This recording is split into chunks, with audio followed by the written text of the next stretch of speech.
Estamos celebrando la memoria de la dedicación de la Basílica de Santa María la Mayor. En Roma hay 4 basílicas. Una, San Pedro. ¿San Pedro? ¿Seguro? 2. San Pablo, Javi ya no me puede decir más, se acabó el cupón. 3. San Juan de Letrán, que es la catedral del Papa, no es San Pedro, sino San Juan de Letrán. Y 4, Santa María la Mayor. Hay estas 4 basílicas y esta está dedicada, como el nombre dice, a la Virgen María. ¿Sabéis la historia? ¿Alguno la sabe?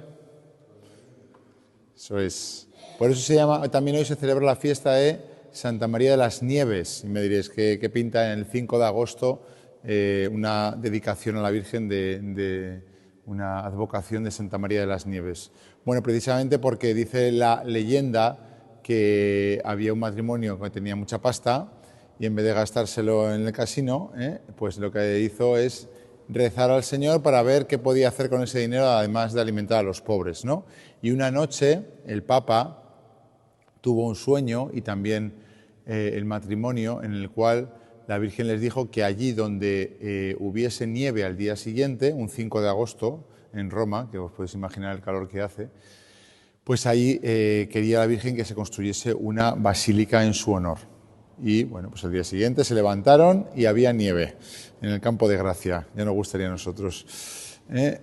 Bueno, pues entonces fue la señal para que allí se construyese la Basílica de Santa María la Mayor. Bueno, también curiosamente coincide que hoy es sábado, no siempre el 5 de agosto coincide en sábado, y además es primer sábado de mes, con lo cual está claro que hoy hay que hablar de la Virgen María. Muy bien.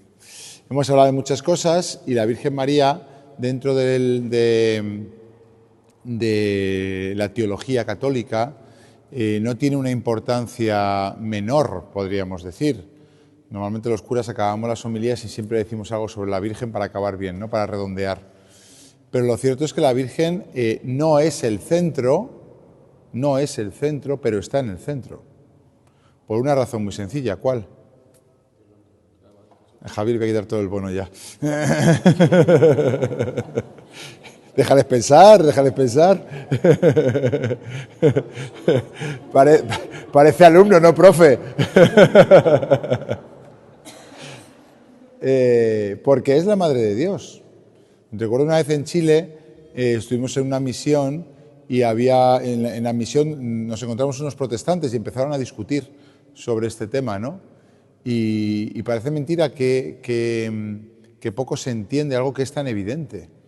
O sea, la Virgen no es el centro, evidentemente. El centro es Jesucristo, lo hemos dicho estos días. O sea, somos cristianos porque seguimos a Cristo. Pero sin la Virgen María no está Cristo. Punto, pelota y partido. Ya está. Si la Virgen no hubiese dicho sí al ángel, no hubiese venido Jesucristo.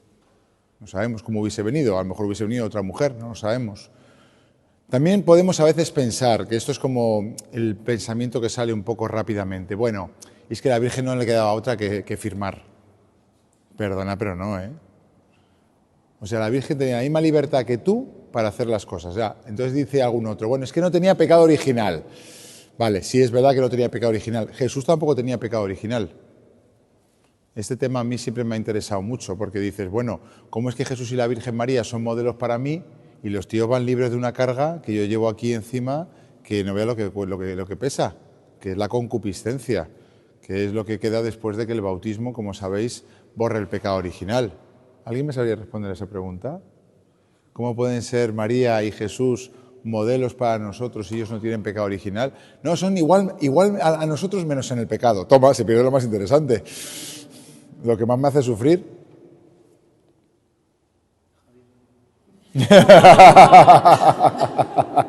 Esta vez no habla, ¿eh? Recuerdo que una vez en el seminario hice esta pregunta y se me quedaron todos callados como diciendo, tengo algunas otras preguntas que todavía no se me han resuelto, ¿eh? Claro, porque la fe hay que bombardearla. Yo tengo un problema con las indulgencias. El otro día no dije nada, pero tengo ahí un problema con las indulgencias que no termino de entenderlas. Bueno, pues esto más o menos lo entendí leyendo el libro de Benedicto XVI, que es un sabio es uno de los papas más clarividentes que hemos tenido en el último tiempo, cuando él habla de Getsemaní, como en Getsemaní Jesús, ¿no?, que es el Hijo de Dios, que no tiene pecado, que no puede pecar, etcétera, etcétera, como Jesús en Getsemaní tiene que hacer un esfuerzo muy grande, como se ve, ¿no?, hasta sudar sangre tirado por tierra, para que la voluntad de Dios, que él sabía bien cuál era, había venido para eso. En Juan 12, Juan no cuenta Getsemaní. Juan en el capítulo 12 de repente pone un paréntesis en el que Jesús está en el templo y le entra un agobio tremendo, una ansiedad casi de tomarse un lorazepam. Entonces Jesús de repente se pone muy ansioso y dijo, y él mismo se contesta y dice, pero si yo para esto he venido, para hacer la voluntad de Dios, para llegar a sufrir. Luego Jesús tiene que hacer un esfuerzo muy grande en que esa voluntad de Dios que él conoce, para la cual ha venido, coincida con su voluntad humana. Jesús como ser humano tenía su propia voluntad, igual que tú tienes tu voluntad y sabes cuál es la voluntad de Dios. Y a veces te cuesta un riñón juntar esas dos voluntades. Es que tengo que hacer oración todos los días porque estoy convencido de que me viene bien. En la JMJ lo he visto claro, que si no rezo todos los días soy un pánfilo, no, lo siguiente. Pero todos los días cuando te levantas no tienes ganas de ir a rezar. Entonces ese esfuerzo de conjuntar la voluntad humana y la voluntad divina, Jesús lo tuvo, la Virgen lo tuvo. Luego podemos entender que aunque ellos no tuviesen pecado original, sí que en ellos había, como en nosotros, ¿no?, esa naturaleza humana caída, en estado caído, ¿no?, que les hacía difícil la virtud, que les hacía difícil el sacrificio.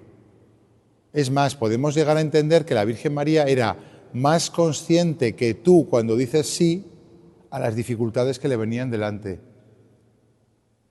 A veces nosotros somos un poco ingenuos, decimos sí y no sabemos a qué estamos diciendo sí, gracias a Dios, si no, no lo diríamos, Pero la Virgen María sería más consciente desde esa inteligencia sin pecado para darse cuenta de que se estaba prestando a la voluntad de Dios, que le podía complicar la vida. No, lo siguiente. Y ella lo hizo conscientemente. Y por eso es un modelo para nosotros. Es verdad que al final de la vida de Jesús, como sabéis, Jesús nos la da como madre, pero es importante ver a la Virgen primero como discípula. La Virgen María para nosotros es modelo de discípula, es decir, es de toda la Iglesia la primera y la mejor que ha seguido a Jesucristo. Por eso cuando esta mujer, ¿no?, le lanza un piropo a Jesús, a la madre de Jesús, ¿no?, bienaventurados los pechos que te criaron y la madre que te parió, ¿no?, más o menos lo que le viene a decir, ¿no? Jesús dice, no, bienaventurados sobre todos aquellos que escuchan la palabra de Dios y la cumplen. No rebajes el nivel de mi madre. Parece de primeras, ¿verdad?, que está como quitando la importancia a la Virgen. No, está diciendo, mi madre no es grande porque me haya parido, mi madre es grande porque ha sido la primera que ha escuchado la palabra de Dios y que la ha cumplido. Luego, en el fondo es un piropo todavía más grande el que Jesús le hace, pero a un nivel espiritual, no biológico. No se queda Jesús en el plano meramente biológico. Por eso la Virgen para todos nosotros, eso lo dice muy bien San Agustín, ¿no?, es sobre todo un modelo de discípula. Cuando nos cuesten las cosas, ¿no?, cuando aunar la voluntad de Dios con nuestra voluntad nos cueste, tenemos que rezar a la Virgen, sí, como madre también, por supuesto, ¿no?, pero sobre todo como creyente. De hecho, si recorremos la vida de la Virgen María desde que dijo sí en la Anunciación hasta el final, es un continuo sufrimiento. Y Jesús no le ahorra ninguno, Es un continuo sufrimiento. Es más, hay veces que parece que Jesús la pone a prueba, como cuando en Caná, por ejemplo, pues la Virgen le pide un signo y Jesús le llama mujer.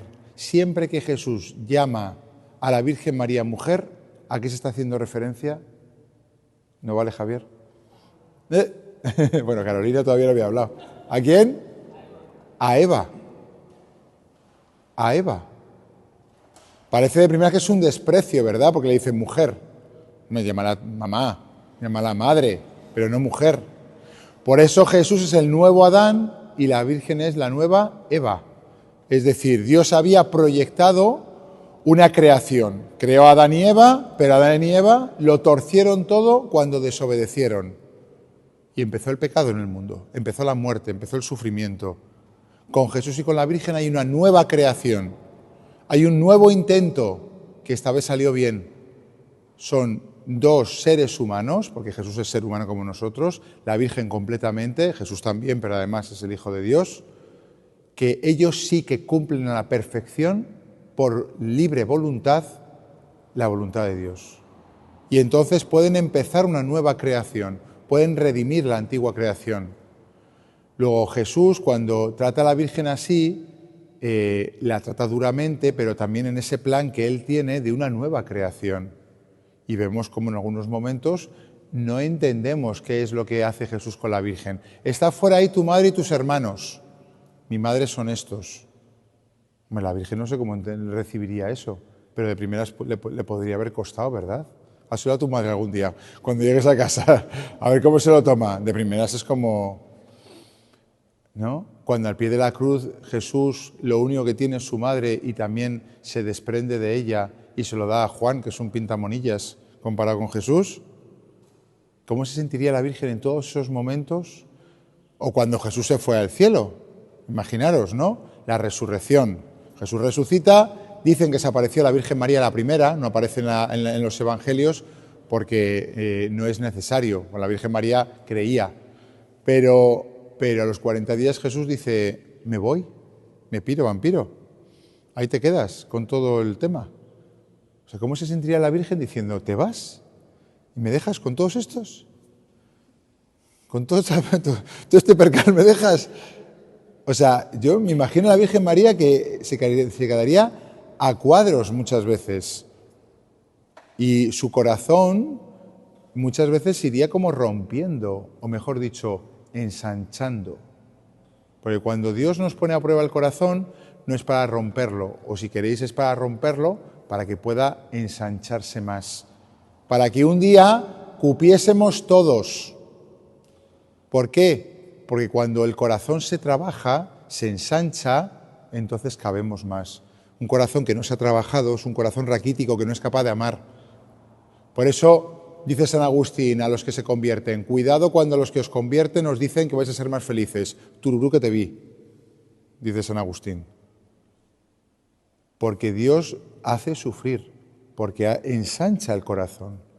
Es un padre bueno que no dice, bueno, así tal y como está, así se queda bien. No. Y el ejemplo de la Virgen María, era su madre la persona que más quería en el mundo entero.